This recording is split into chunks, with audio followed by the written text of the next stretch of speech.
안녕하세요. 네, 반갑습니다.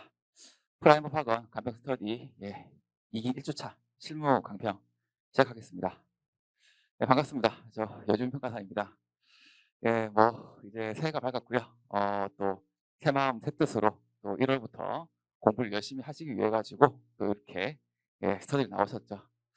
어 이번 주에 제가 이제 그 30기 두 분이랑 이제 33기 한 분이랑 그래 가지고 이제 술자리도 하고 그랬는데 저는 이제 그 합격하시면 저랑 친해지신 분들이 많거든요. 그래서 이제 30기 두 분은 한 분은 저보다 나이가 좀 있으시고 그다음에 한 분은 저랑 동갑이고 그래서 이제 그 한 분은 제가 이제 형님 하기로 했고 한 분은 친구 하기로 했습니다. 그리고 이제 그 33기 분은 이제 저보다 한 살 어려요. 그래서 이제 동생 하기로 했는데 어 다들 그렇게 합격을 하시거든요.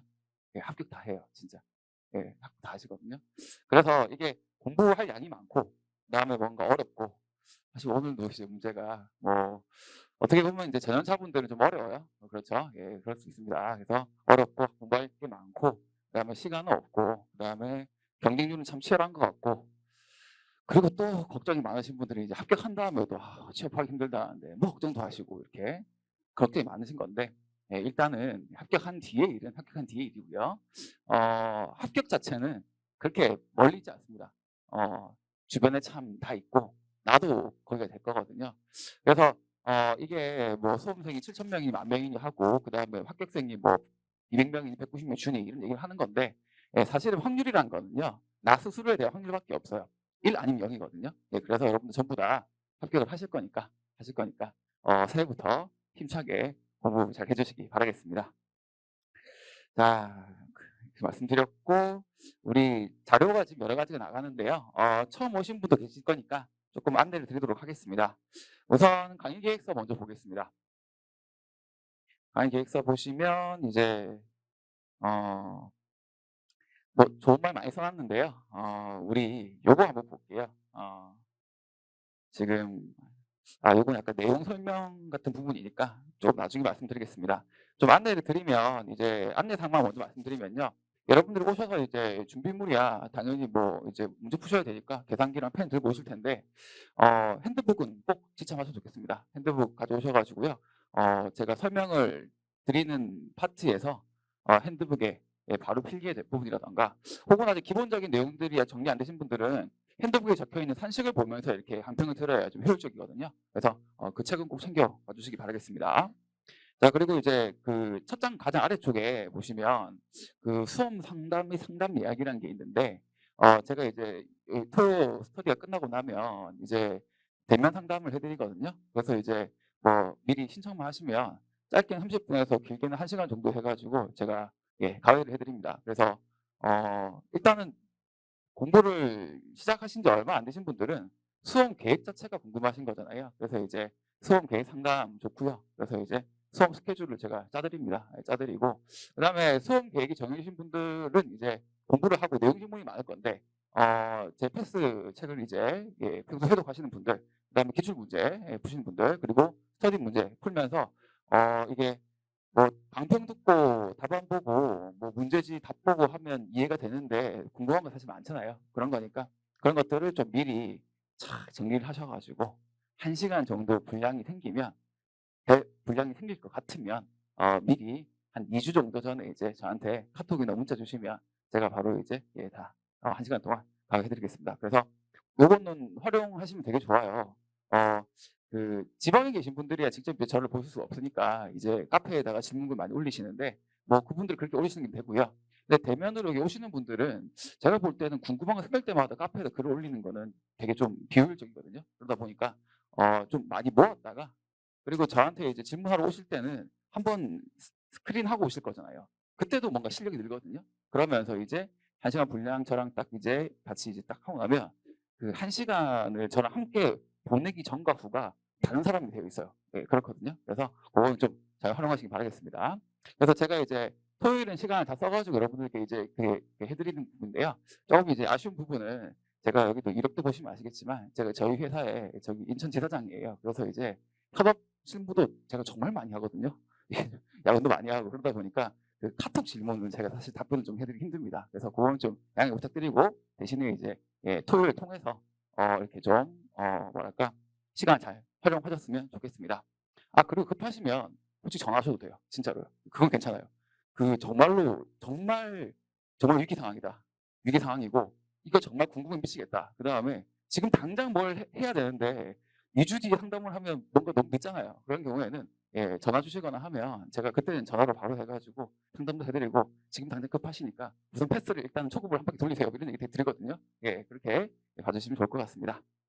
자, 그래서 강의계획서에서 이제 안내사항 조금 말씀드렸고 그 마지막 장 가시면 강의 진도표 나와 있는데 당연히 이제는 무작위죠. 그렇죠? 저번 주에 생활보상 문제를 풀었는데 이번 주도 뭔가 4번이 비슷한 게 나왔어. 뭐 그런 느낌이죠, 이제. 그래서 지금 제가 오늘 문제도 일반 평가랑 이제 보상 평가, 그다음에 뭐 물건별 평가, 목적 평가 다 섞어서 내드리거든요. 이제는 그렇게 될 것이고 오늘의 난이도에서 사실 점점 더 사실은 올라가는 게 일반적입니다. 오늘 문제도 좀 어려웠을 텐데 아시잖아요. 제 문제가 이 동네에서 가장 어려운 거 아시잖아요. 그래서 제 문제를 이제 100점 만족을 할 수 있게 되면 사실 어느 누구도 두렵지가 않습니다. 진짜 진짜 그 실무 보통 한 400등 정도 안에 들면 합격권이거든요. 400등은 물론이고 그냥 이 안에서 잘하시면 그냥 이 안에서 전체 등수가 정해질 수도 있어요. 그런 그 정도거든요. 그러니까 난이도 부분은 조금 이제 제가 여러분들의 실력을 키워야 되겠다고 바라는 목표만큼의 난이도를 제가 드리는 거예요. 그러니까 어렵다고 이제 너무 이제 그 신경 쓰지 마시고요. 최선을 다해서 풀어주기 바라겠습니다. 그러면서 이제 난이도로 점점 올라갈 건데 우선 근데 제가 여러분들의 일단은 전반적인 실력을 일단은 이기 첫 주니까 한 번 더 체크를 할 거거든요. 그래서 이제 오늘 문제에서 잘한지를 많이 내셨는데 좀 너무 좀 이제 내용 자체가 좀 많이 이제 그러다 싶으면 너무 어려운 느낌 든다 싶으면 제가 난이도는 낮춘 상태에서 다음 주 낮추고 그 상태에서 이제 계속 이렇게 올리는 방향으로 하도록 하겠습니다. 그리고 이제 제가 2기까지는 4번을 약속을 내서요. 여러분들 시간을 좀 드리도록 하겠습니다. 원래는 오늘도 4번을 수정 문제 내려다가 너무 잔인한 것 같아가지고 약속을 내드렸거든요. 그래서 일단 2기까지 그렇게 해주시고 3기, 4기는 정말로 실전이기 때문에 그때는 제가 이제 뭐 정말 기출처럼 무자비하게 문제를 내도록 하겠습니다. 그때는 또 오셔가지고 시험 얼마 안 남았으니까 부쩍부쩍 실력이 느시는 걸 느끼실 거예요. 자, 그렇게 해서 강의 진도까지 말씀드렸고요. 그다음에 나가는 자료 몇 개 더 보도록 하겠습니다. 우선은 채점 기준표가 있고요. 이 채점 기준표에 따라서 100점 기준으로 채점을 하는데 여러분들의 실력에 따라서 어떻게 보면 약간 업 채점이나 다운 채점을 할 때도 있어요. 그거는 좀 감안해 주시기 바라겠습니다. 그래서 실제 시험에 있어가지고 점수 분포도 느낌으로 좀 드리려고 하거든요. 그래서 수석 정도가 60점 중후반 정도 될 수 있게 제가 그렇게 좀 조절을 하고 있습니다. 그리고 지금 받는 점수가 실제 시험에서 어떻게 보면 5점, 10점이 올라갈 거예요. 40점이 안 되시는 분들은요. 다 그렇거든요. 그래서 그건 너무 걱정하지 마시고 우선은 이 채점 기준표 활용하는 거는 요거를 보고 여기에 이렇게 배점이 되는구나. 그걸 확인하시는 거예요. 내가 점수 받은 그냥 대조해 가면서 많이 적게 받았니 이렇게 하지 마시고요. 제 채점 팀장이 정말 꼼꼼하게 시험 잘 하시거든요. 그러니까 그런 거는 너무 이제 신경 쓰지 마시고 내가 이 채점 기준표에 없는 내용을 썼는데 이게 점수가 실제로도 안 들어가 있다 그러면 그거는 쓰면 안 되는 거죠. 그렇죠. 보통 그게 많거든요. 답안지 쓰시면서 이게 득점이 될 것처럼 생각하셨는데 사실 안 되는 게 많아요. 그런 것들을 이 채점 기준표로 확인하시면 좋을 것 같고요.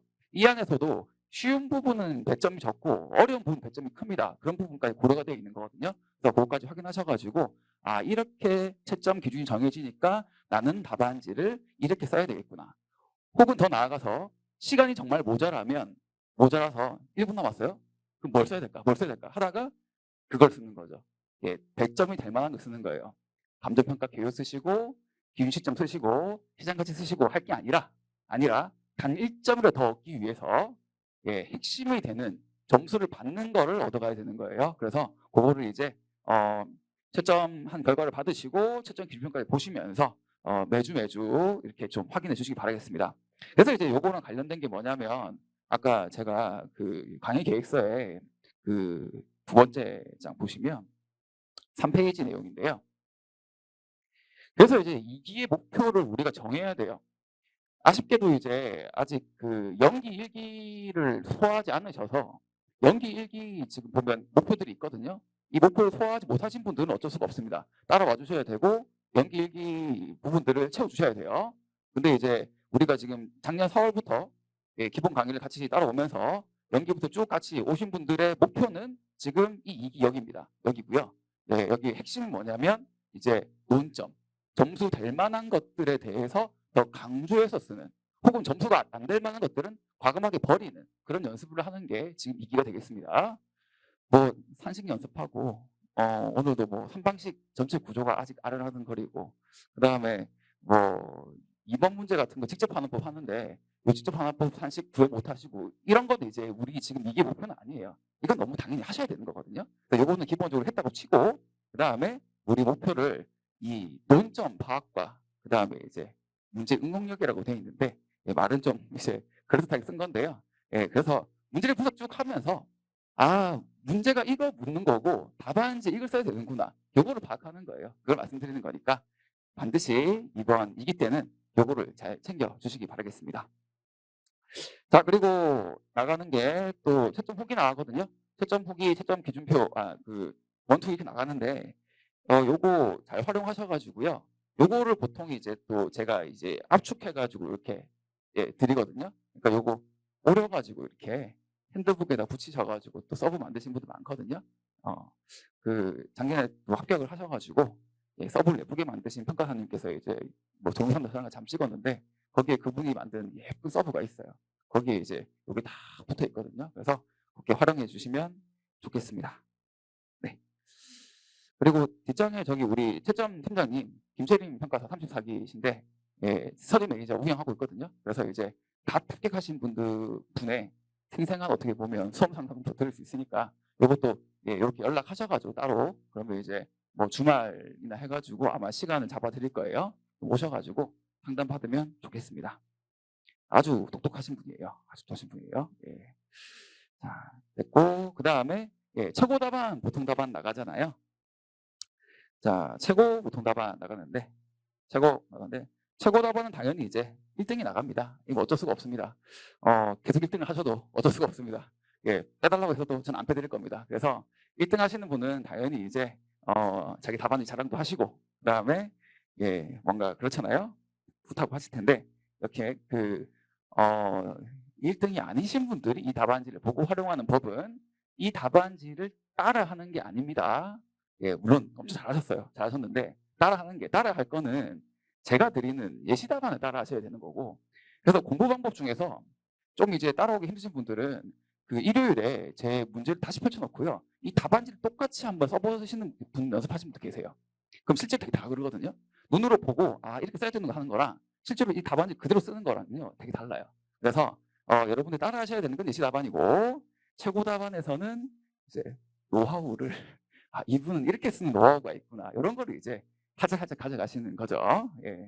물론 2기가 됐고 이제 우리 멤버도 이제 이게 바뀌었으니까 제가 볼 때는 1등 하시는 분도 매주 바뀔 수 있거든요. 그러면 이제 서로가 서로한테 좀 배우면서 잘 이제 해나갈 수 있을 것 같습니다. 자, 그리고 이제 보통 답안인데요. 사실 보통 답안 내신 분이 보통 아니에요, 사실. 중상위권이시거든요. 그래서 보통 완주를 거의 하시고 40점 초반대 정도인 분을 드려요. 그러니까 명가락을 한다는, 지금 이 정도 수준에서 명가락을 한다는 수준인 건데, 명가락 되게 어렵거든요. 아마 여기 대부분의 분들이 지금 명가락 하기 힘드세요, 사실요. 힘든 분이고 잘하시는 거예요. 그러니까 보통 답안 내셨다 그래가지고 보통 사람 생각하지 마시고요. 요거를 내드리는 이유는 역시 이 정도 수준 정도는 지금 따라와줘야 된다라는 거를 제가 여러분들께 보여드리는 거예요. 그래서 보통 답안은 한 번을 계속 내지 않습니다. 무조건 바꿀 거예요. 무조건 바꿔서 한 번 내셨으면 이제 안 나오겠구나 생각하시면 되겠고요. 그래서 솔직히 이 보통 답안이라는 점수 때보다 내가 좀 못 썼다가 하시는 분들은 좀 반드시 좀 피치를 끌어올리셔가지고요. 따라 잡으시길 바라겠습니다. 자, 그래서 여기까지 설명 다 드린 것 같습니다. 자, 이렇게 해서 약간의 오리엔테이션을 마쳤고요. 이제 문제 강평 들어가도록 하겠습니다. 2기 1주차 1번이고요.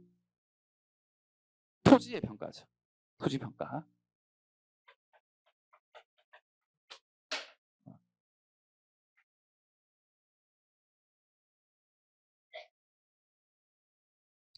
토지의 일반 평가죠. 일반 평가.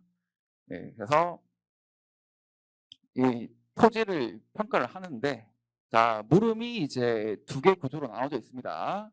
그럼 당연히 두 개는 다르게 풀라는 얘기가 되겠죠. 그럼 과연 어떻게 다르게 풀어야 되는 건지 그걸 여러분께 묻는 거고, 하나는 일반 토지. 일반 토지 그냥 이 방식이죠. 이 방법이죠. 이 방법. 거래사례 비교법, 죄송합니다. 공시가 기준법, 그리고 거래사례 비교법 얘기를 하는 거고, 그거는 여러분들이 이제 이기 첫 주니까 여러분한테 이제 다시 한번 기본기를 연습하는 그런 내용이 되는 거죠.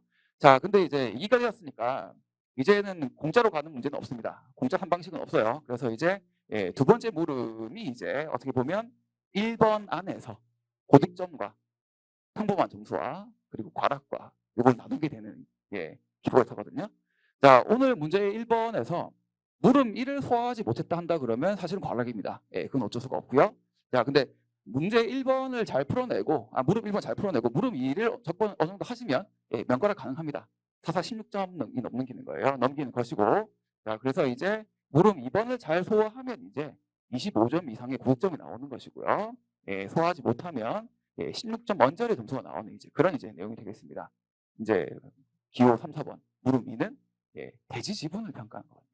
대지 지분은 어떻게 평가해야 되는 것인가라는 걸 이제 묻는 게 핵심이 되겠습니다. 제가 핵심이다, 논점이다 말하는 거는 여러분 잘 캡치를 하셔야 돼요.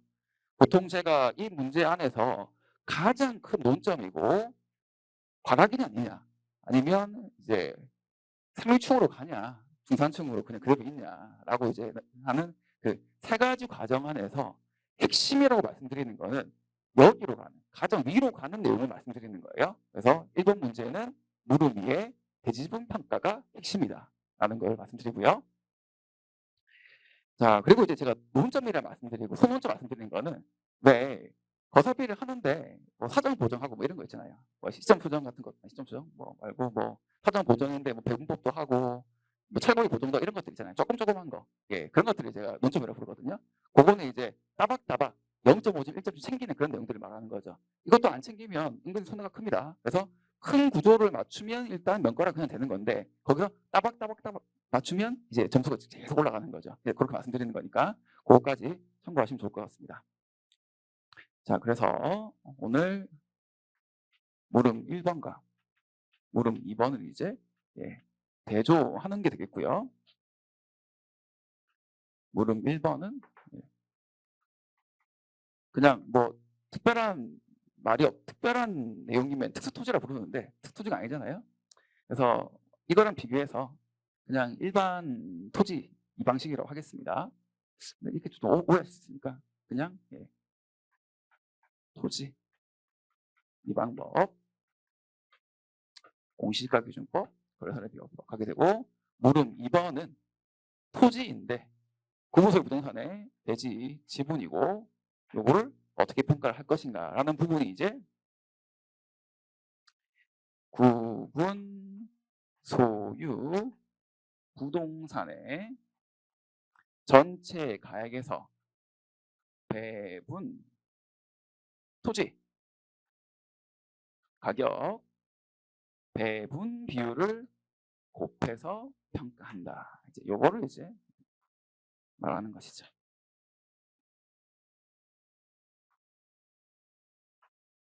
자, 대지 지분 있고 평가는 이렇게 한다. 자, 문제 보겠습니다. 자, 1페이지 보시면, 자, 자료 1번에 대상 물건 해서 지금 1, 2, 3, 4번이 나와 있고요. 대상 물건이라고 찍어줬어요. 그러면서 지번이 있고 토지 면적만 있단 말이죠. 그래서 이제 바로 밑에를 보니까 토지만의 자산재 평가구나. 이거 사실 제가 얼마 전에 한 거거든요. 석 달 전에 한 거예요, 제가. 얼마 전에 한 건데 자산재 평가를 하는데 이렇게 토지만 하는 경우도 있구나. 토지만 하는 경우 있어요. 우리가 그 재무 상태표에서 자산재 평가를 통해 가지고 이제 자산을 올리고 하잖아요. 근데 이제 계정 가보기 유형, 그러니까 유동자산, 비유동자산 안에 투자자산, 유형자산 안에 토지, 건물, 기계 이렇게 나누거든요. 토지예요. 그래서 뭐 자료 재평가를 하는데 건물이랑 기계는 자료 재평가 해봤자 크게 의미가 없을 것 같아. 많이 어려울 것 같다. 그러면 판단 자체를요. 우리는 그냥 토지만 하겠어요 하는 경우들이 되게 많습니다. 그래서 토지만을 평가하는 자료 재평가가 있는 거예요. 일단 오늘 그간 챙기시는 거고 이걸 몰랐다 하더라도 오늘은 그냥 대상부의 토지라는 게 바로 위에 나와 있으니까 그렇게 확정을 하셔야 되는 거죠. 그래서 일단은 토지입니다. 예, 토지예요. 오늘 또 건물 평가하셨으면 제가 또 답안지 보면서 눈물이 나거든요. 또 예, 대상부 확정 잘 하셔야 되고. 자, 그래서 토지의 유형대상 재평가 목적이고, 자, 넘겨서 이제 자산 재평가의 기준 시점. 당연히 의뢰인이 제시를 하죠. 네, 자산 재평가니까요. 자산 재평가를 하기 위해서 재무 보고를 하는데 재무 보고를 하는 날짜가 있는 거거든요. 보통 일반적인 기업들이 이제 12월 31일 기준으로 하는 건데 6월 30일로 하거나 9월 30일로 하는 기업들도 꽤 많이 있습니다. 그래서 제가 그거 하나 내드린 거예요. 감투서 완료를 하시면 안 되죠. 예, 분명히 적어놨습니다. 기준 시점이라고. 의뢰인 제시 기준 시점. 감식 구조 이항 단서 가야 되겠습니다. 그래서 24년 6월 30일 오늘 조금만 놓죠. 자, 소논점은 제가 이걸로 쓸게요. 예, 기준 시점. 의뢰인 제시. 예, 요거 하나 있었고. 자, 그러면서 이제 그 다음 내용 쭉 보겠습니다. 전체 자료를 보면서 구조를 한번 그려보겠습니다. 구조를 그려보겠어요. 첫 번째 대상 물건을 보면서 토지를 평가한다는 것과 대지집을 평가한다는 것을 캐치를 해서 대지지분 평가하는 거를 이 산식이 떠올랐다 그러면 뭐 거의 탑 클래스죠. 탑 클래스인 겁니다. 네, 탑 클래스예요. 그래서 이제 이분들은 이제 성실하게만 시간만 잘 보내시면 오래 그냥 합격하시는 분이에요. 거의 그렇거든요. 예, 그래서 근데 이게 잘 안 떠올랐다 할 수가 있어요. 예, 그러면 뒤에 있는 자료들을 삭삭삭 배분해 가면서 구조를 채워 나가면 어느 순간 해결이 된다라는 거죠.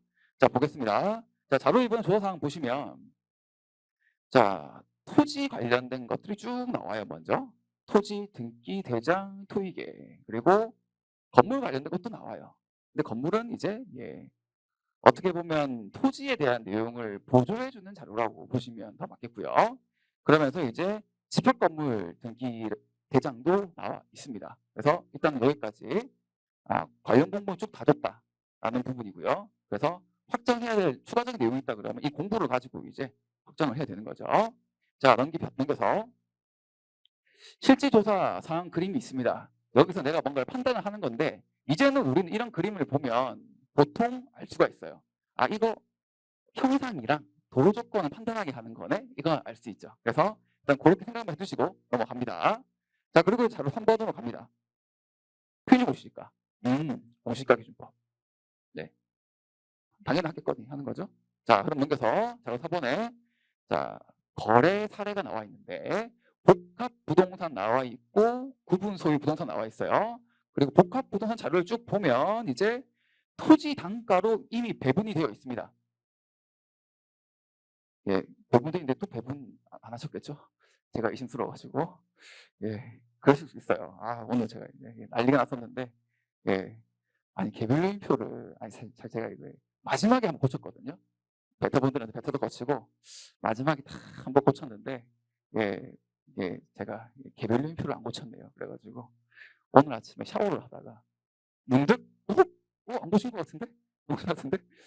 부랴부랴 했는데 여러분 20분 남으셨었죠. 그래서 채점에 감안하겠습니다. 감안하고 근데 어떻게 보면 제가 약간 답 가르쳐 드리는 느낌이잖아요. 아이는 제일 중에 선택하라는 얘기는 내용이잖아요. 그렇죠? 그래서 일단은 이런 일은 진짜 앞으로 발생하도록 하겠습니다. 근데 확률적으로 1년에 한 번 정도 발생한 일인데 1월 첫 주에 나왔으니까 이제는 여러분들 학교 갈 때까지 안 나온다 보시면 돼요. 네. 어쨌든 사과 말씀드리고 여튼 자료 계속 보겠습니다. 자, 그래서 토지 단가 자료가 쭉 나와 있는 거예요. 토지 거사비 혹은 토지 그밖에 보장 생각하는 것이고 그다음에 구분소유 부동산 왔으니까 구분소유 거사비를 하라는 내용이 되겠죠. 됐습니다. 자, 그다음 자료 5번 제도 원가. 요거는 건물을 평가하면 이런 건데 혹시 배분 봤을 때 쓰는 건가? 할 수가 있는 거고요. 자료 6번 지가 변동률, 자본 수익률, 시점 부정 자료. 자료 7번 개별 요인 분석, 토지 개별 요인, 구분 소유 부동산 개별 요인 있습니다. 건물 배분율 이런 거 없죠. 예, 없고. 그 다음에 가니까 토지, 건물, 배분 비율표가 나왔습니다. 배분설 하는 거, 이거 배분하라는 거죠. 배분하라는 거죠. 이제는 뭔가 힌트가 좀 많이 되죠. 이제 많이 되는 거죠. 요거 평가하는 자료가 있고 토지 가액을 배분할 수가 있어요. 표를 가지고 이렇게 되어 있는 거죠. 그리고 다음 장 자료 9번은 예, 처음 문제 확인하실 때 바로 먼저 읽어야 되는 거죠. 자, 특별히 중요한 내용들이 이제 일단 2번이 가장 중요하죠. 2번 거래 사례 활용 시 보다 최근 거래된 사례를 그 밖의 보정으로 하고 이 방식을 해라라고 드렸습니다. 그쵸? 예, 그러면 무조건 그 밖의 보정하는 거죠. 공격식도 하는 거고 그리고 남는 거를 거사비로 쓰겠구나라는 게 이제 요 자료로 힌트로 예, 볼 수가 있겠습니다. 자, 그리고 4번은 이제 토지 비교한 자료인 거잖아요. 그래서 이제 자연스럽게 예, 비교 자료로 특성으로 확인되겠고 그래서 우리 것만 확정하면 사례 거랑 비교해가지고 개별을 비교할 수 있겠구나 나오는 것이고요. 3번은 왜 좋냐라고 궁금하실 수가 있어요. 그러니까 이게 머리가 또 팽팽팽 잘 돌아가시는 분들은 제가 분명히 경기도랑 서울특별시를 드렸잖아요. 그럼 딱 봐도 인근 지역 아니잖아요. 자료 제목이 인근 지역 평균 무시가예요. 아, 이 네 개가 전부 다 인근 지역이구나 라고 생각하시는 분이 계시더라고요. 그래가지고 제가 이 자리 드린 거예요. 30km면 예, 지금 서울특별시 지구 S동이 어디죠? 관악구 신림동이죠. 예. 네, KCS동이면 저기 그거예요. 거의 수원 정도 거리거든요. 예, 관악구와 수원 정도 거리예요. 인근 지역이 될 수가 없죠. 그래서 경기도는 경기도만 쓰고 서울은 서울만 써라. 예, 그렇게 된 자료입니다. 자, 여기까지 갔으면 이제 예, 구조가 나옵니다. 자, 나오죠? 1번과 2번은 그냥 일반 토지 평가니까 예, 자료 2번을 3번을 가지고 공시지가 기준법을 쓰고 구조 얘기를 드리는 거예요. 하나 확정이 되었고 표현일을 쓱쓱 보니까 고를 수 있게 되어 있습니다. 예, 그리고 거래 사례 비교법을 이제 할 수 있냐 없냐라는 건데 예, 일단은 그 밖에 온 보정은 무조건 하게 되어 있죠. 그래서 여기서 이제 또 추가로 나오는 것이 쭉 넘어가서 그 밖에 보정을 하는 건데 그 밖에 보정이 자리에 잡히는 것이고요. 거래 사례 가지고요.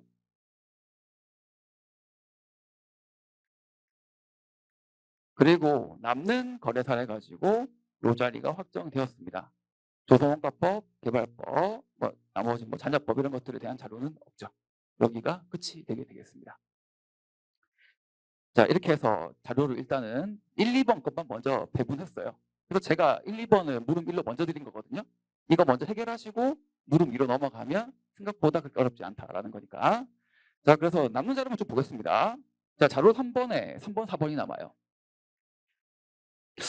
대지지분도 그냥 일반 토지를 평가하는 건가? 예, 당연히 트릭 자료죠. 예, 그리고 자료 4번으로 가면 A, B, C, D가 전부 다 이제 예, 날라갔습니다. 그리고 EF가 남았는데 그냥 서울특별시 준주거지역 토지 거사비 그밖에 보정할 수 있는 자료로 제가 예, 함정 자료로 드린 거죠. 드린 거고. 자, 그리고 이제 구분 소유 부동산 거래 사례만 쭉 남았습니다. 제가 경비도도 드렸지만 경비도는 아무 상관이 없죠. 예, 아무 상관이 없으니까 그냥 빼면 되고 I랑 J 해서 서울특별시 자료만 남아 있습니다. 그러면 I랑 J를 가지고 거래 구분 소유 부동산의 여기에 예,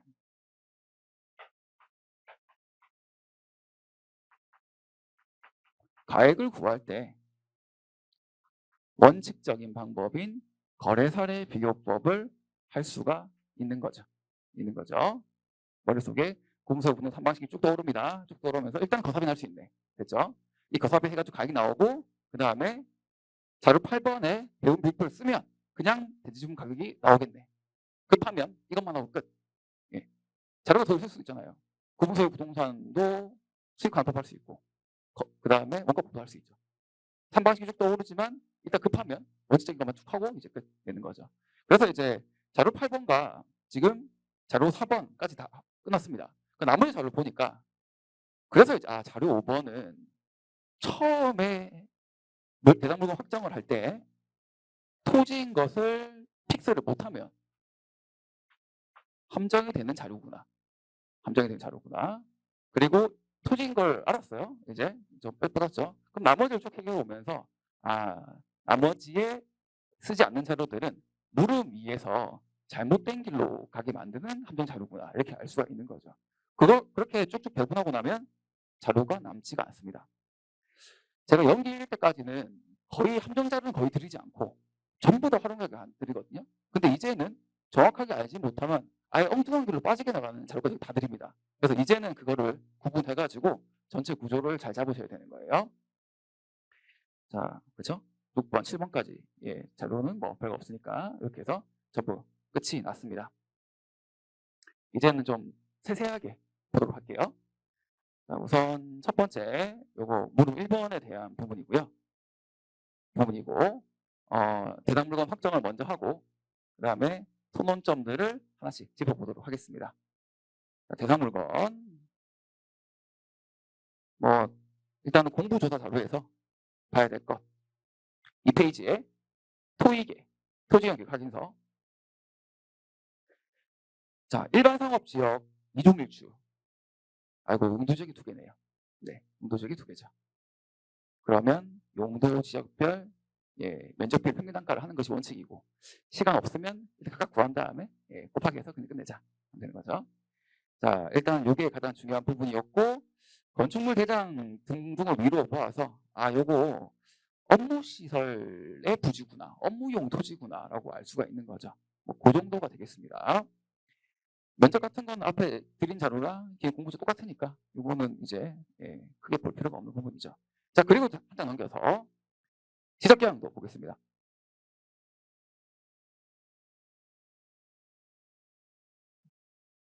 자, 지적계약도를 보시면 우선은 이제 2백지가 있고 100-1 이 폭이 20이죠, 안쪽이? 그럼 나머지도 20이겠죠? 그러면 정방형이죠. 400제곱미터 들었으니까 정방형. 자, 옆에 있는 100-2는 가장형이죠. 가장형. 이렇게 되고 각각 보면 그렇게 되죠. 그래서 각각 보면 1번 토지는 정방형의 광대소각, 2번 토지는 가장형의 광대 한면이 되죠. 자, 그런데 보시면 이 점선이 있죠. 건물이죠, 이게. 건물이죠. 점선을 드린 이유가 있어요. 실제로 평가 대상 물건이면 점선이 아니죠. 제주의 건물이니까 점선인 거예요. 이 현업에서 그렇게 지도 표시할 때 이렇게 하거든요. 점선입니다. 그래서 점선이에요. 그래서 이제 위에 있는 건물에 한동 건물의 부지구나. 이거 부도 받고 있으니까 1단지구나 알게 되는 거죠. 자, 그러면 이제 다시 정리해서 다시 가서 우선 큰 틀에서 봤을 때 우선 여기서의 이제 요거는 요 색깔로 할까요? 물음 1번 안에서의 이제 큰 변동점이 되는 거죠. 이게 물음 1번 안에서. 자, 대상 물건 확정할 때 1번 1단지로 봐야 되는구나. 1단지. 그래서 자연스럽게 하나로 쓰고 있으니까 각각 특성 파악한 건 틀린 거잖아요. 당연히 쓸 때 가장형으로 쓰고 있고 이 땅을 도로 2개 끼고 있는 땅으로 쓰고 있는 거잖아요. 그러니까 당연히 이거는 광대 소각의 가장형이 되는구나. 이렇게 되는 거죠. 두 번째는 이렇게 1단지로 일괄평가를 하는데 용도지역이 2개예요. 그러면 구분평가해야죠.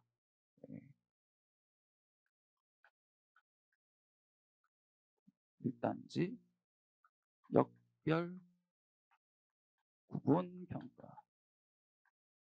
그래서 멋있게 목차 잡았죠.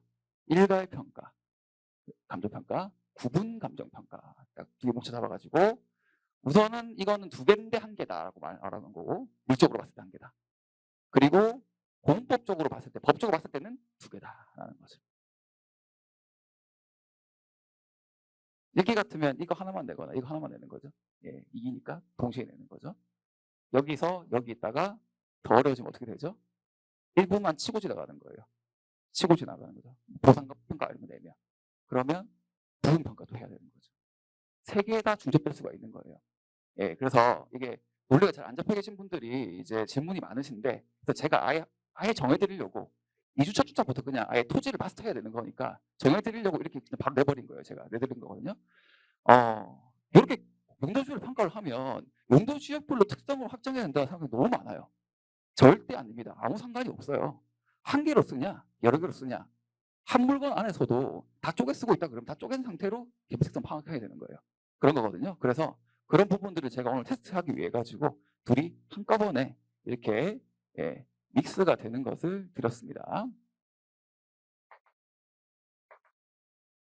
그래서 이렇게 확정까지 됐으면 자연스럽게 표준지 2개,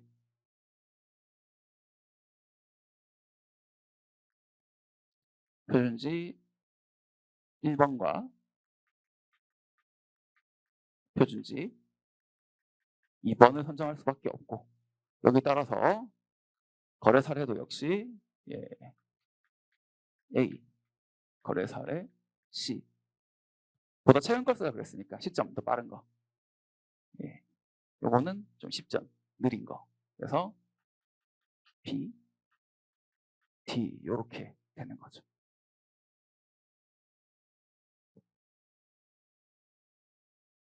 네, 그죠? EF는 상관이 없고. 이렇게 첫 번째 내용이 이렇게 끝이 납니다. 무릎이 가겠습니다. 무릎이.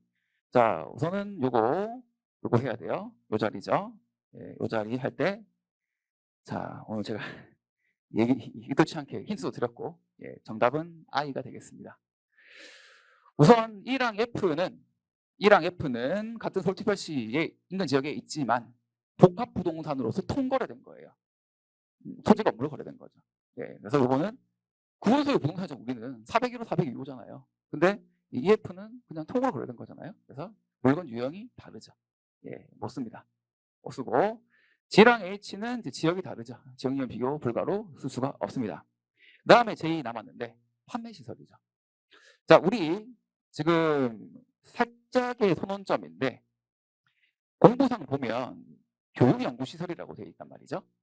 그리고 뭐 다음 장에 넘기시면 뭐 학원 건물의 부지다라고 되어 있어요. 그래서 이거는 조금 덜 중요하니까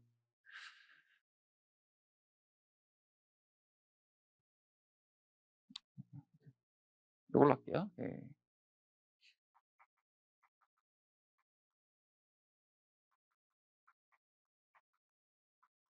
업무용이죠. 이거 우리 업무용이에요. 이거 학원 업무용이거든요. 분명 본다. 요거 하나 논점이었습니다. 역시 이것도 모른다고 하더라도 판매시설이라 하기는 좀 아닌 것 같잖아요. 이거 그 백화점이나 상가나 이런 거 얘기하는 거잖아요. 그리고 뭐 뒤에도 가면 이제 그 배분 비율표를 쓸 건데 오피스 매장용 오피스텔 돼 있잖아요.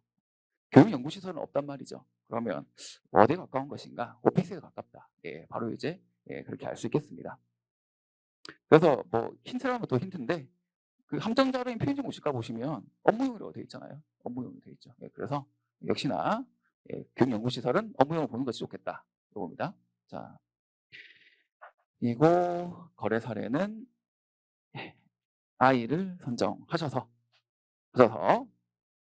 사정 보정 없고, 왜냐하면 정상 거래 사례라 그랬으니까 자료 제목이. 그다음에 지역요인 비교, 시점 수정, 자본 수익률, 사례가 속한 서울 지구 쓰시면 되고, 그다음에 지역요인 비교, 인근 지역 자료니까 1이고, 개별 요인 비교 평점을 20분 남기고 드렸죠. 정말 죄송합니다. 정말.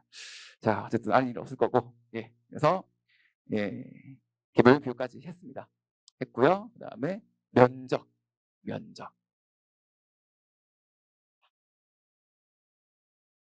구분 소유 부동산 한 개를 평가하잖아요. 우리 보통 어떻게 하죠? 전유 면적으로 하잖아요. 대지 지분 들었다 그래서 혹할 수도 있습니다. 하지만 전유 면적 기준으로 평가를 한 다음에 토지 배분비를 적용하면 자연스럽게 토지 총액이 나오는 그런 구조인 거거든요. 그러니까 요거를 구할 때는 전유 면적으로 하셔야 돼요. 쉽기도 하고 어렵기도 했습니다.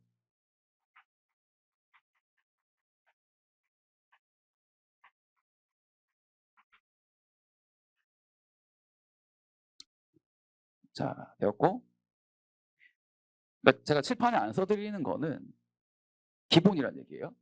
논점이 아니란 얘기예요. 답안지에 길게 써도 점수를 안 드리거나 아니면 최소한의 배점이 할당되거든요. 0.5점 되거든요. 그러니까 참고하시기 바랍니다. 자, 이어서 이제 배분비.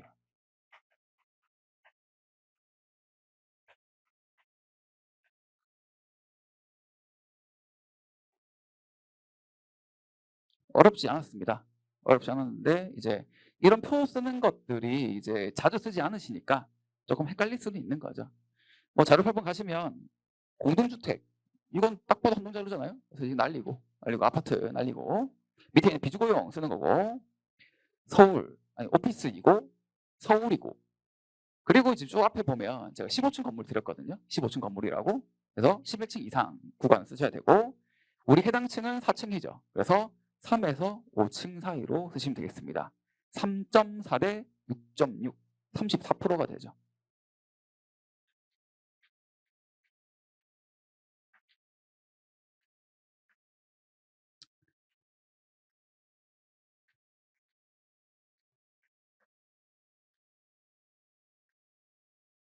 이렇게 이제 되겠습니다. 그래서 이렇게 한 다음에 두 개 곱하면 3층 거 하나 구할 수 있고 4층 거 하나 3층 거, 4층 거 따로따로 구하고 개별 물건이잖아요. 3층 한번 개별 물건. 그래서 두 개로 구하시고 이것도 배운 똑같이 적용되니까 각각 적용해서 각각 구해서 이제 뭐 합산은 굳이 안 하셔도 되긴 돼요. 그래서 그렇게 완료하시면 되겠습니다.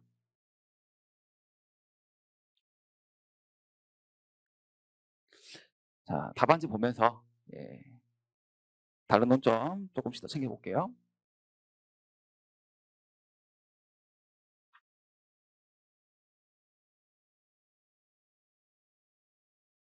자, 1쪽에서 이제 다른 거 설명드렸는데 가장 아래쪽에 있는 지상 제시외 건물 영향 고려 여부 요거 써야 돼요. 토지만 평가하는데 의뢰인이 의뢰하지 않은 물건이 제시외 건물 등이라고 부르죠. 의뢰 안 했잖아요. 근데 위에 존재하잖아요. 이거 언급해줘야 되거든요. 평가서에 반드시 언급을 하는 내용입니다. 자, 그래서 평가 목적이 토지만 자산 재평가인데 그 제시의 건물이 영에서 감가를 30% 하면 이상하잖아요.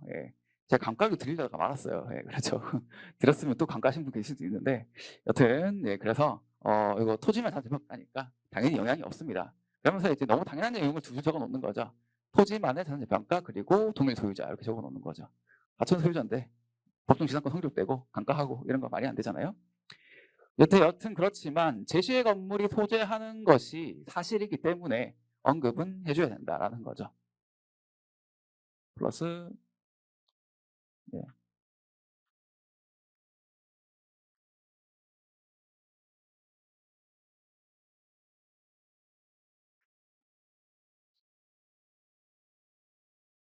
자, 나머지 내용들은 쭉쭉 넘겨보시면 되겠고요. 요 답안지 형태가 배점을 가장 아끼면서 그 다음에 풀 득점을 할 수 있는 목차 내용이 되겠습니다. 용도 지역별 면적 비율로 해야 만점입니다. 실무 규정이 이렇게 나와 있으니까요. 주시고 사쪽에 또 수정사항이 하나 있습니다. 뭐 하나 지우셔야 되는데요. 그 사쪽에 보시면 답안지에 그 4번 감정평가에게 반가로 2번 감정평가를 해가지고 4970000 해가지고 총액을 구하고 있는데 제가 1번 토지랑 2번 토지를 그냥 면적으로 그냥 안분을 해놨거든요. 금액을요. 요거 아닙니다. 요거 지워주세요. 그냥 지워주세요. 1번 토지와 2번 토지는 용도지역이 달라서 단가가 다르거든요. 그래서 이렇게 배분하면 안 됩니다. 제가 잠시 착각을 해서 넣었는데 이거 지워주세요.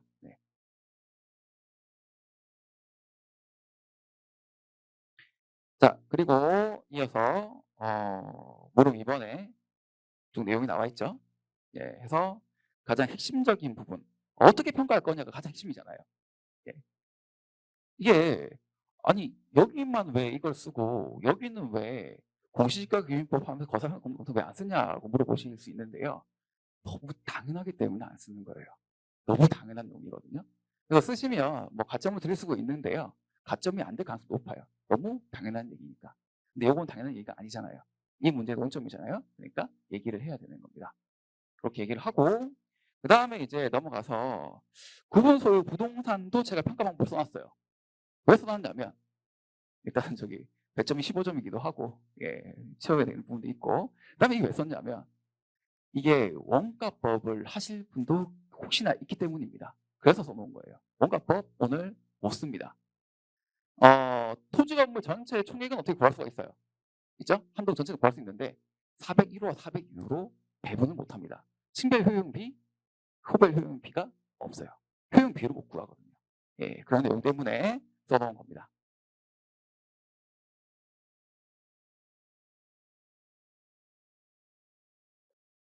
자, 여기까지 된 것 같고요. 조금 더 보충 말씀드리면 왜 그냥 토지 금액 총액을 첫 번째 것처럼 그냥 공시가 기준 말고 통으로 하나 구한 다음에 왜 대지지분 면적만 곱하는 방법이 지금 안 되냐라는 건데 잘 생각해 보시면 뭐가 이상하죠.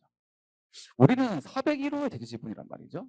401호의 대지지분이야. 땅이 401호에 떠 있는 거예요. 사실 어떻게 보면 402호에 떠 있단 말이죠. 맞아요. 구분소유 부동산은요. 대지지분도 층별로 호별로요. 위치별, 층별, 위치별 효용이 달라요. 그래서 대지지분이 몇 호의 대지지분 따라 가지고요. 다 단가가 다릅니다. 결국에는 이 대지지분 평가를 할 때도 층별, 위치별 효용을 반영을 해야 된다 그 얘기거든요. 그걸 반영을 못하기 때문에 그냥 이 방법을 풀면 그거를 반영을 못하기 때문에 이렇게 평가를 할 수밖에 없는 거예요. 그래서 현업에서도 전부 다 이렇게 합니다. 만약에 이 내용이 시험에 나오면 저랑 함께 하지 않으셨던 분들은 싹 이제 정리가 되시겠죠. 네. 그래서 오늘 틀려도 상관없어요. 시험장에서만 안 틀리면 되는 거니까 일단은 오늘 좋은 거 하나 또 가져가는구나 생각하셨으면 좋겠습니다. 자, 1번 여기까지 하고 2번 가겠습니다.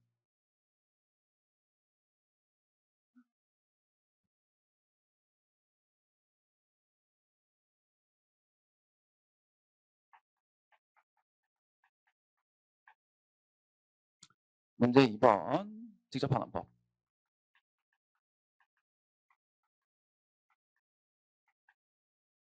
NY를 구하고 R을 구하는 과정에서 각각의 논점들이 있습니다. 큰 구조를 걱정하는 문제가 아니잖아요. 쉬운 문제죠. 그러니까. 쉬운 문제인 거죠. 1번이랑 비교하면 훨씬 쉬운 문제죠. 그래서 논점이 이런 소논점밖에 없는 것들이에요. 따박따박 맞추는 거죠. 그래서 약간 참고로 말씀드리면 3년차 이상이 실력이 되시는 분들은 오늘 완주를 하기 위해서 최대한 완주 잘하기 위해서 어떻게 해야 되냐? 오늘 3번이 제일 어렵거든요. 3번이 제일 어려워요. 4번 풀고 2번 풀고 1번 풀고 3번을 풀어야죠. 오늘의 이제 문제풀이 전략의 이제 정답은 죄송합니다. 4, 2, 4, 2, 1, 3. 4, 2, 1, 3. 4, 2, 1, 3 푸셔야 되거든요.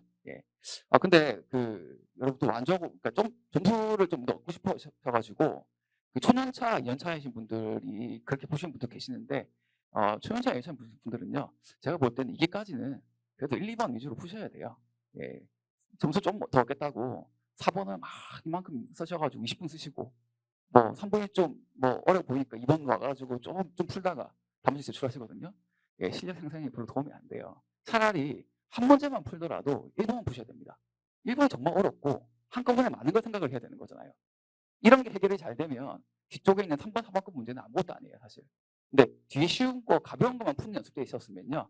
시험장 가서도 1번 문제 못 풉니다. 그래서 1년차, 2년차인 분들은 1, 2번, 3번 푸시고, 예. 연차가 좀 되시는 분들은 좀 조절하셔가지고 이렇게 저렇게 연습하시고 아시겠죠? 네. 자, 갑니다. 요거 PGI 구할 때, EGI 구할 때, 그리고 NOI를 구하는 과정에서 논점이 하나씩 있는 건데 빠르게 보겠습니다. 자, PGI 구할 때, 자, 임대조상 내역을 보시면 보증금을 받아요. 전세금도 받죠. 보증금 운용이율이라고 안 드렸습니다. 그래서 넘겨서 보니까 제로 4번에 1번 13페이지 제로 4번에 1번 자 수취한 보증금을 대출금 감대 쓴다라고 되어 있어요. 아 보증금에 대한 운용을 대출금을 감대 쓴다. 보증금 운용이율이 담보대출 이자율로 하는 거구나. 그러면서 이론이 딱 떠오르는 거죠. 옛날 기출도 딱 떠오르면서 3년차 이상만 되신 건가? 떠오르면서 옛날에 기출에서 실무 강론에서 보증금 운용 이율을 결정할 때 견해가 세 가지가 있고 안전이율이 있고 대출 이자율이 있고 투자 수익률이 있는데 오늘은 두 번째 게 나왔구나라는 게 딱 정리가 되면 이제 역시 훌륭하신 분이죠. 자, 그래서 하나 나와 있습니다. 보증금 운용 이율 쓰는 거 하나 있었고요. 자, 그 다음에 좀 더 가서 자, 오늘 한 내용에 대해서 보면 이제 메인이 PGI를 구하면서 기타 수입, 그 밖의 수입을 구하는 그 내용이죠.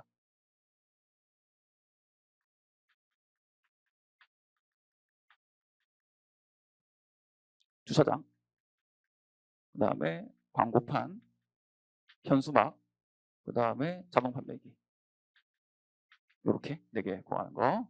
자, 그래서 보시면 이제 남는 면을 월 평균 남는 면은 10만 원씩 하고 있다. 그래서 45면 중에 그 호개수만큼 빼고 공실 3면 빼고 남은 면수 남죠. 그 면수 가지고 10만 원 하시면 되겠고요.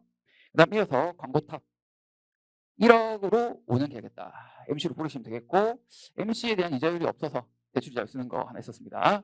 그다음 이제 현수막 월 200만 원씩 1년 중에 2개월만 한다. 2개월만 하시면 되겠죠.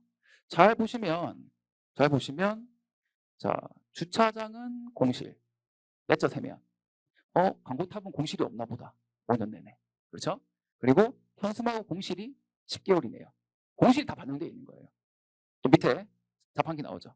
자판기도 보시면 자판기는 논점이 연간 200만 원 해가지고 아예 정해주고 있죠. 200만 원 받는다. 이것도 공실이 없다 전제고 판매 순수익으로 하면 안 되죠. 부동산 공간에 대한 수익 과실은 임대료잖아요. 자판기 해가지고 자판기 수입이 부동산의 수익이 될 수가 없죠. 그런 거니까 이거 임대료로 계산을 하시면서 여기는 자연스럽게 공실이 반영되어 있으니까 공실률을 적용하려면 기타 수익 빼고 해야 되는구나. 공실률 논점.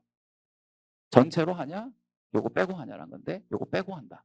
빼고 한다. 자, 그리고 대손 충당금. 임차인의 신용도에 따라 가지고 대손율이 달라질 수가 있다. 주거용이고 신용도가 높으니까 그러면 가장 낮은 3%인가 적용이 되죠. 그거 있었죠.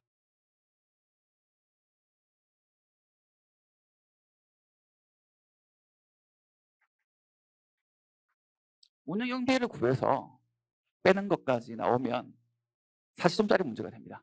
그래서 안 넣었습니다. 근데 생각하셔야죠.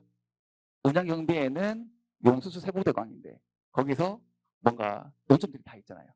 예를 들어서 뭐 인건비 같은 경우에는 반드시 넣어야 되는데 뭐 소유자 급여가 포함됐을 때는 넣는 경우도 있고 안 넣는 경우도 있고 뭐 그런 것들 있잖아요. 그런 것들이 다 논점이 쭉 되는 거거든요. 근데 그거는 제가 뭐 연기 낄 때 한 번 정도 연습을 했었어요. 했는데 조금 더 어렵게 조금 더 응용되는 내용들은 이제 앞으로 연습을 또 할 겁니다. 그래서 머릿속으로 이렇게 지금 지도를 그리시는 거예요. 이렇게 논점들이 쭉쭉 나오는구나. 여기서 시험에 나올 때 요거 발췌돼서 나오는 거구나 이렇게. 그다음에 환원율 가겠습니다. 환원율은 우선 여러분들이 이제 머릿속으로 수요 투유실 아냐부터가 시작되는 거죠.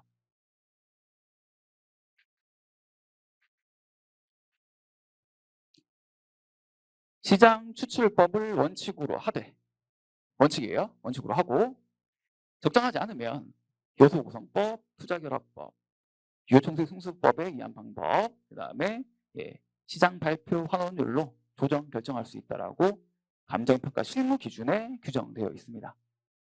제가 오늘 그걸 그대로 따라하라고 자료 뒤에 드렸죠. 그래서 이거 다 보여주셔야 되고 오늘은 이제 여기로 결정되는 논리가 되겠습니다.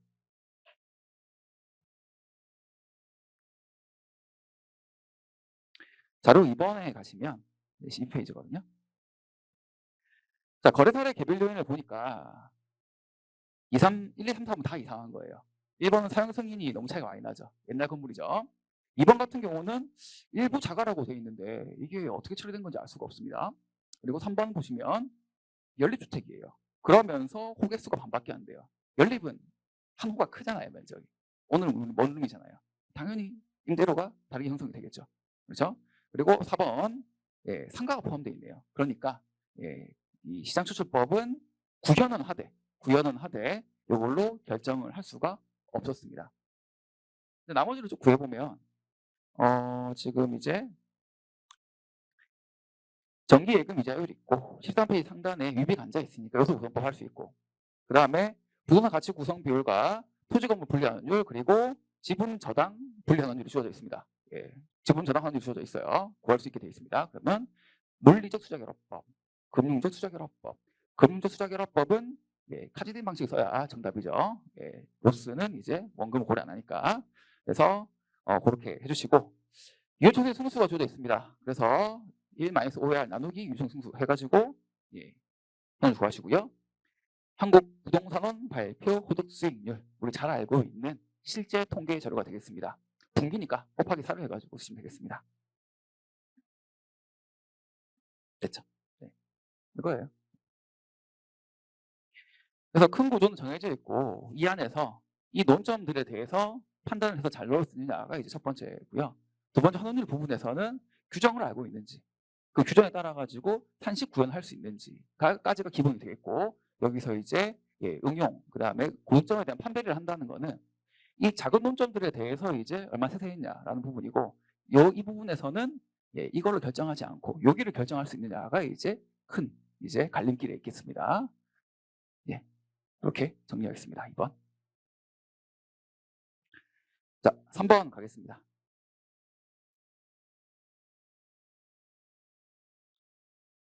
3번 보자마자 이게 머리가 아픈데 굳이 말까? 할 수도 있겠죠. 3번 치고는 자료가 되게 많거든요. 하지만 예, 이것도 이겨내셔야 편하게 합격하는 거 아니겠습니까? 예, 실력이 간당간당해서 합격을 하는 거는 1년차, 2년차 때 얘기고요. 예, 3년차 이상이 되신 분들은 다 잘해야 돼요. 다 잘해서 절대 시험에 안 될 수가 없는 실력으로 시험장 들어야 됩니다. 자, 그런 의미에서 오늘 3번 문제는 참 의미가 있죠. 임대료 평가인데 과연 이 매점의 임대료는 어떻게 되는 것인가?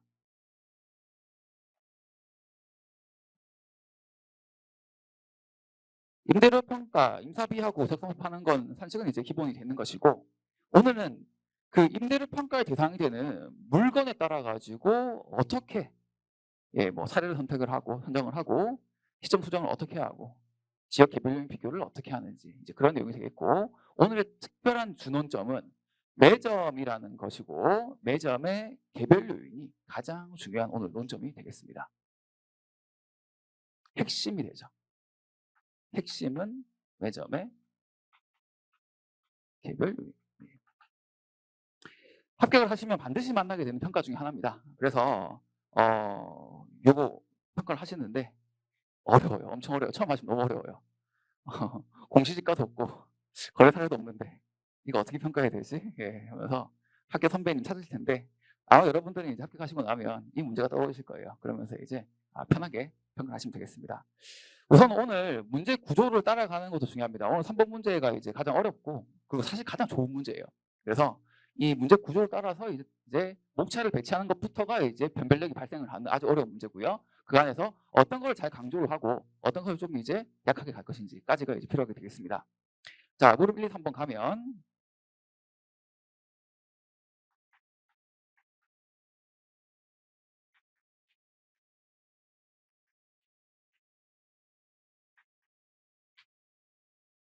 가치 형성 요인의 정의를 쓰라고 말씀드렸습니다.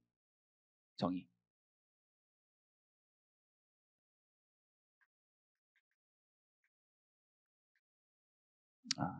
그냥 답만 쓸게요. 예.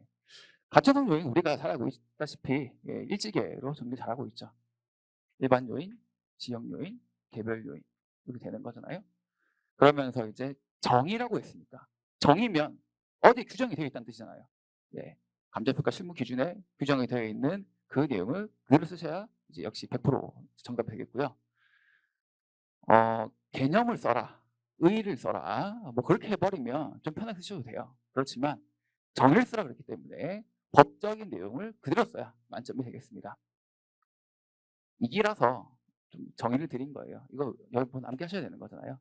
혹시 안 되셨으면 꼭 챙겨주시고요. 자, 그래서 이제 이렇게 시작할 때 그러면 이걸 왜 물어봤지 이거예요. 왜 물어본 거지? 그대로 오기 때문이죠.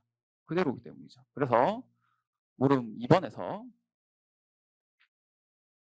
그대로 일지 개로 여러분들이 답안지를 쓰는 것을 제가 원했기 때문에 그렇습니다. 이렇게 되는 거예요. 물음 2번에서 뭐 머리가 복잡하고 막 토지 건물 개별 요인 나오고 막 뭐 갑자기 무슨 뭐 회계 분석해야 될 것 같고 정신이 없어서 개별 요인만 막 하시면 안 된다는 거예요. 일단 큰 구조는 이렇게 가야 일단 안정적인 점수를 받으시는 것이고요. 그 안에서 이제 하나하나 따박따박 답변을 해 나가면서 이제 끝을 내야 되는 거죠. 일반 요인이 뭘까? 일반 요인은 모든 부동산에 영향을 공통적으로 미치는 요인이다라고 이제 알고 있고, 그런 의미에서 자료 5번의 제목 보시면 일반적 시장 동향 분석, 일반적 시장 동향 주어져 있죠. 자, 지금 금리 몇 프로인지 암기하셔야죠, 여러분들. 이제 이론에서 물어볼 수 있잖아요. 이론에서 지금 3.5%거든요. 3.5%고 많이 올랐죠. 제가 이제 뭐 이렇게 많이 오르기 전까지만 해도 뭐 0.5%뭐 있었는데 3.5%가 되었어요. 그래서 아주 많이 올랐는데 지금 24년 7월 1일자는 올해 하반기부터는 조금 이제 다시 낮출 가능성이 있다고 하거든요. 그러니까 그거 반영해서 제가 드렸습니다. 그래서 지금 0.5% 포인트를 인하하기로 했고 이게 5%를 올린다라고 되어 있습니다. 이거 반영하시면 되겠죠. 그래서 일반 요인, 금리, 기준금리 얘기 드린 거고요. 금리의 영향. 지역적 시장 동향해서 마포구 A동 일대가 다른 데보다 좋다라고 되어 있습니다. 이대로 좋다. 그래서 우리 사례를 보면 사례가 마포구 A동이 아니라 Y동이죠. 그렇기 때문에 지역 요인 비교해줘야 되는 거죠. 학군 얘기를 하고 있습니다.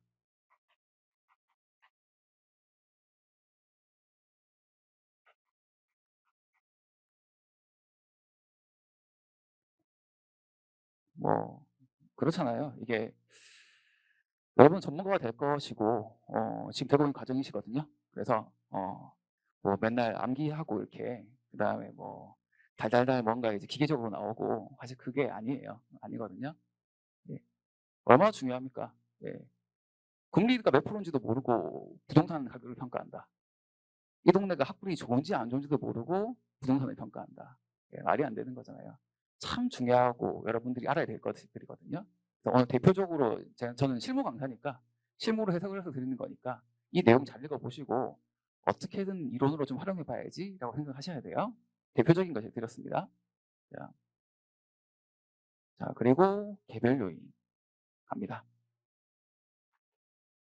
자, 개별 요인 뭐 학생 수 매점의 핵심적인 가치 형성 요인은 학생 수가 됩니다. 요거 설명드리면서 이제 뭐 여러분들 개념 잡는다 그러면 왜 그렇잖아요. 우리가 토지 평가하고 맨날 하니까 용도지역 외우고 막 그다음에 뭐 가장형 정방형 뭐 하고 도로 뭐 얘기하고 하는 건데 그거 도대체 우리가 왜 비교 왜 평가하고 하느냐 그거죠. 그거는 토지의 가치 형성 요인이 그것에 결정되기 때문이에요. 사다리 차, 그래서 사다리 부분. 뭐가 가치 형성 요인이죠? 형상 지세인가요? 아니잖아요. 사다리가 얼마만큼 높게 올라갈 수 있느냐. 그리고 짐을 실을 때 몇 킬로까지 실을 수가 있느냐. 그리고 오르고 내릴 때 얼마나 빠르고 느리게 왔다 갔다 하느냐. 이게 핵심인 거잖아요. 이게 이 스펙이 좋으면 비싼 거고 이 스펙이 안 좋으면 싼 거잖아요. 이게 우리 전문가의 평가사 영역에서 소화를 할 때는 가치 형성 요인이라고 부르고 개별 요인이라고 부르는 것이거든요. 그래서 오늘 그것을 여러분들께 말씀 좀 드리고 싶었습니다. 그래서 오늘 이 문제를 혹시 못 푸셨으면 집에 가셔라도 꼭 한번 복습해 주시고요. 자, 그러면서 이제 자료 6번의 가장 마지막 내용에서 개별 요인 비교치 산정 시 18페이지입니다. 가장 마지막 줄. 대상 물건의 특성에 따른 비교 대상 개별 요인의 선별이 요구된다. 전부 다 비교하면 안 된다라고 드렸고, 그리고 필요한 경우에는 선형 관계에 따른 유의성 입증 분석, 말은 어렵게 썼지만 회귀 분석을 하라고 드린 거죠. 자, 그래서 앞장으로 가면 자료 4번은 아예 쓰지 않고 자료 3번만 써서 회귀 분석만 해가지고 요인치를 만드시라. 근데 10개를 설마 제가 회귀 분석을 시키겠어요? 또 그게 나쁜 사람이 아니잖아요. 그래서 초등학교는 빼야죠. 고등학교랑 초등학교는 완전 다르잖아요. 예, 먹는 양이 몇 배가 될 수도 있잖아요. 예, 그런 거니까 그래서 고등학교 거만 써가지고 돌리면 그럼 5개만 남거든요. 그래서 이렇게 이 10개 이렇게 주어지면요, 항상 여러분 생각을 하셔야 돼요. 적당히 걸러내고 몇 개만 하겠구나 생각을 하셔야 되는 거거든요. 그래서 오늘은 5개만 남기시면 되겠습니다. 그래서 하셔가지고 요인치 만드시고 마지막에 그냥 편하게 임사비 하시면 되죠.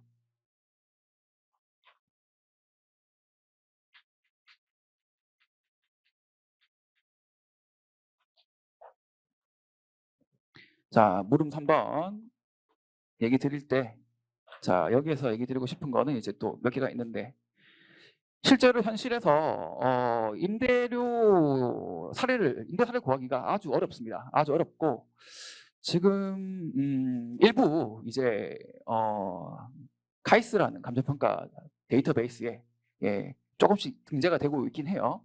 되고 있고, 국토교통부 실거래가 공개 사이트에 들어가면 뭐 전세금 자료 이런 것들도 이제 볼 수가 있고 뭐 그런 내용들이 일부 있는데, 아직 가액에 대한 거래 사례만큼 그렇게 구하는 게 쉽지는 않습니다. 그리고 매점이잖아요. 엽특이 부예요. 그래서 쓸 때 뭘 쓰냐면 이거 쓰는 거예요. 낙찰 사례. 자, 우리 학교가 이제 매점을 이제 운영하고 있는데 올해 사업자를 모집합니다 하면서 이제 이 온비드에다가 입찰을 올리는 거거든요. 그럼 올려가지고 이제 경쟁 입찰 통해 가지고 가장 비싼 금액을 쓰신 분이 이제 낙찰이 되고 그 금액으로 임대료가 정해지는 거죠. 그래서 임대 사례인 거예요, 이게 낙찰 사례가. 그래서 쓰실 때 지금 보시면 중간에 사용료 예정 가격이라 그래서 박스 안에 4,800만 이고 있는데 요거 쓰는 거 아닙니다. 요거는 감정평가에서 평가한 거고요. 평가사가 요걸 평가해줘요. 평가해주고 요걸로 올려가지고 거기서 이제 낙찰되면 실제로 이 밑에 있는 낙찰 금액 4950000 예, 입찰 이력 정보에 나와 있거든요. 495만 원. 요게 임대료입니다. 요게 임대료예요. 낙찰 사례, 낙찰가 쓰는 거죠. 그리고 추가로 된 거 밑에 장기 계약 할인, 요거 사정 보정이죠.